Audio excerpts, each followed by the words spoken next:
Hello and welcome back for day 16 of our Bible study in the book of Matthew.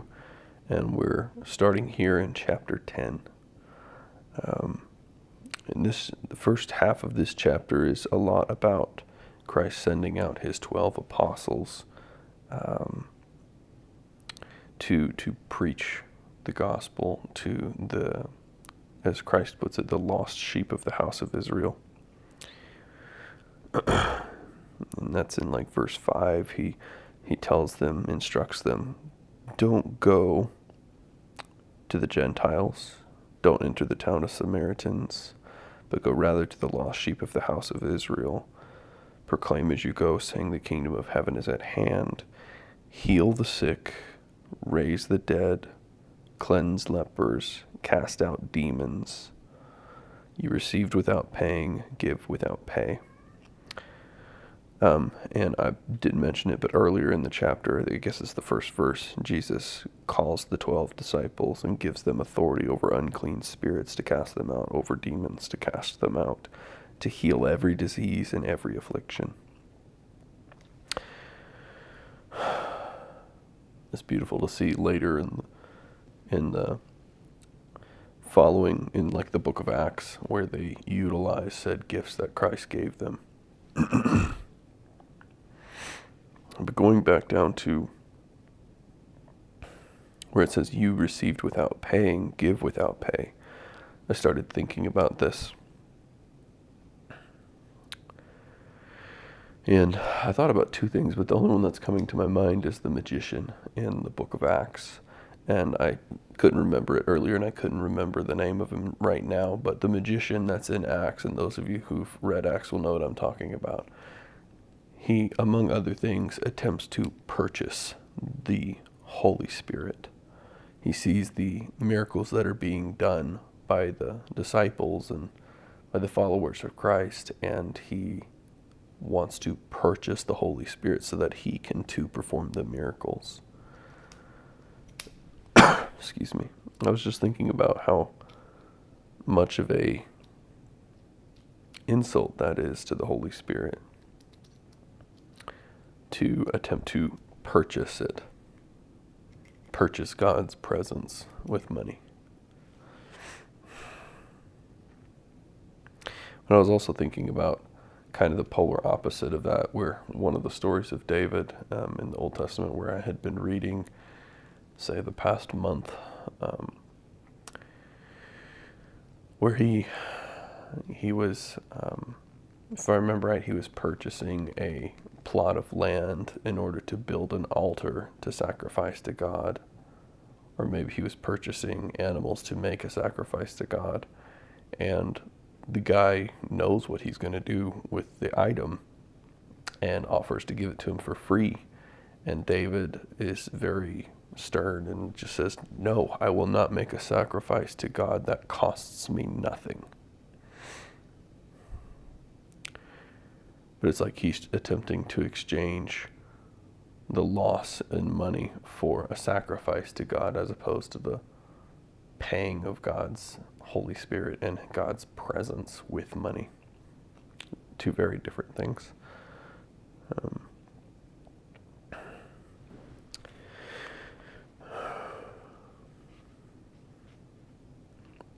It says, acquire no gold or silver or copper for your belts, no bag for your journey, or 2 tunics or sandals or a staff, for the laborer deserves his food.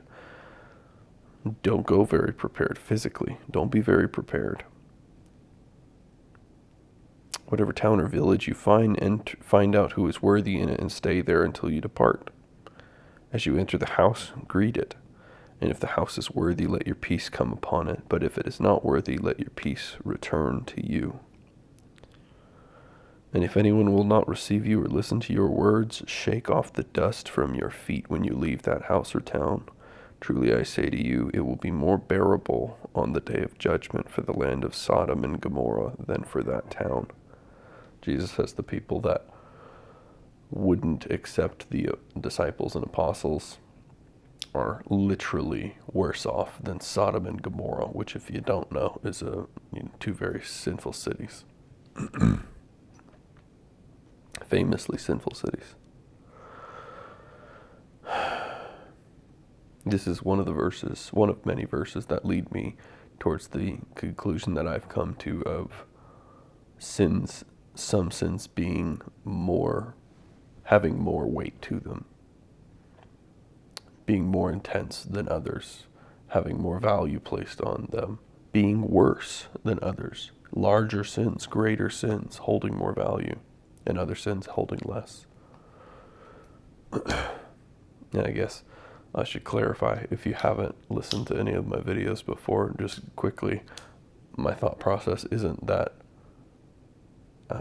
my thought process is that any sin, no matter how small, will send you to hell. And in that way, sins, if you've committed one sin, you may as well have committed all of them, because one sends you to hell. And you need Christ as soon as you commit one. But I still believe that different sins hold different values despite that.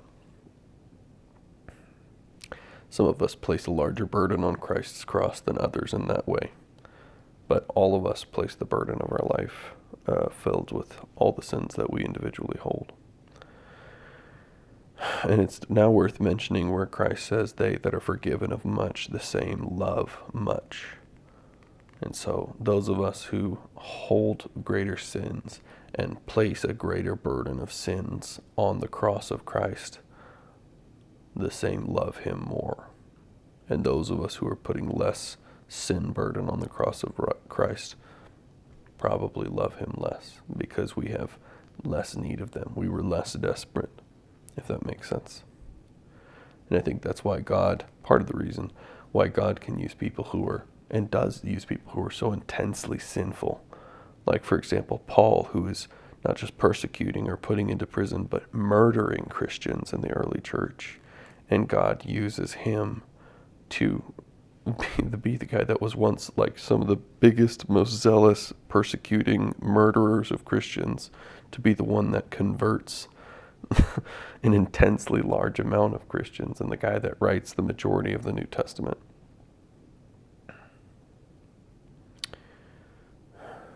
So don't be in despair if you have more sins and you're laying a larger burden on the cross of Christ, because he can handle it, and he lived a perfect life for you and for me.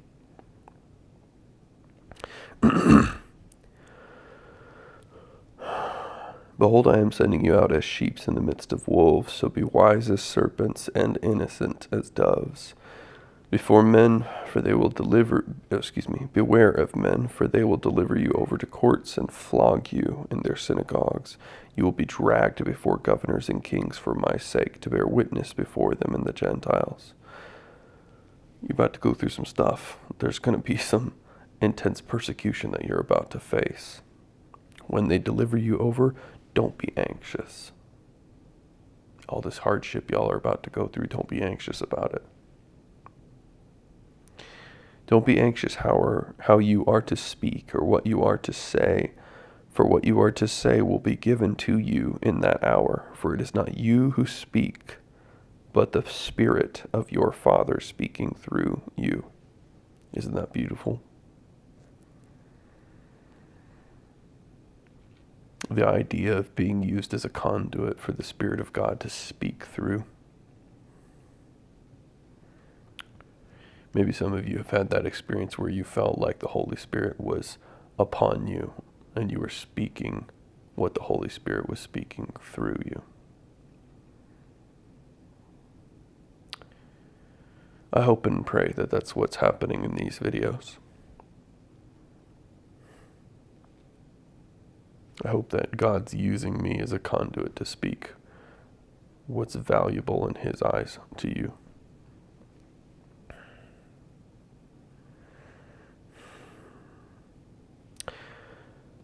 Brother will deliver brother over to death, and father his child. And children will rise against parents and have them put to death. And you will be hated by all for my name's sake. But the one who endures to the end will be saved. When they persecute you in one town. Excuse me, I'm just underlining in my Bible for a second. When they persecute you in one town, flee to the next. For truly I say to you, you will not have gone through all the towns of Israel before the Son of Man comes. Jesus predicting his own resurrection. A disciple is not above his teacher, nor a servant above his master. It is enough for the disciple to be like his teacher and the servant like his master. And then Jesus kind of addresses what those Pharisees were saying about him in the previous chapter. If they have called the master of the house Beelzebub, the prince of demons, how much more will they malign those of his household? He's like, if they're calling me, possessed or working for the prince of demons, they're about to say some nasty stuff about y'all too. They're going to say y'all are demon possessed or working with demons, etc. So you're about to be slandered on top of everything else. And then, so have no fear of them, for nothing is covered that will not be revealed, or hidden that will not be known. Isn't that beautiful? I'm at 11 minutes, so I might end it there. But just, pardon me, just the thought that what's been hidden in us will be revealed, and there is nothing that will be left hidden. There's nothing that will remain secret. What's done in the dark will be brought to the light, and that goes for each and every one of us. And sure, that's going to be embarrassing and shameful for all of us. Myself definitely included. But I can't lie to you. There's a large part of me that adores that verse and holds on to hope for that verse. Because the thought of finally everything that everybody's constantly hiding, everywhere that people are pretending to be what they're not, for whatever motivation, it will all be placed aside, and instead the purity of what's actually going on in people's hearts and people's lives will be shown bare for everybody to see. Everybody will see that honesty like God has already been seeing. And we can all get a window into why God judges the way he does, I'm sure, with that. Because he sees into our hearts and sees our motives and sees everything. I look forward to that. I appreciate you watching so much. Thank you for joining me, and please like and subscribe if you enjoyed this and would like to see more. I appreciate it again. Thank you.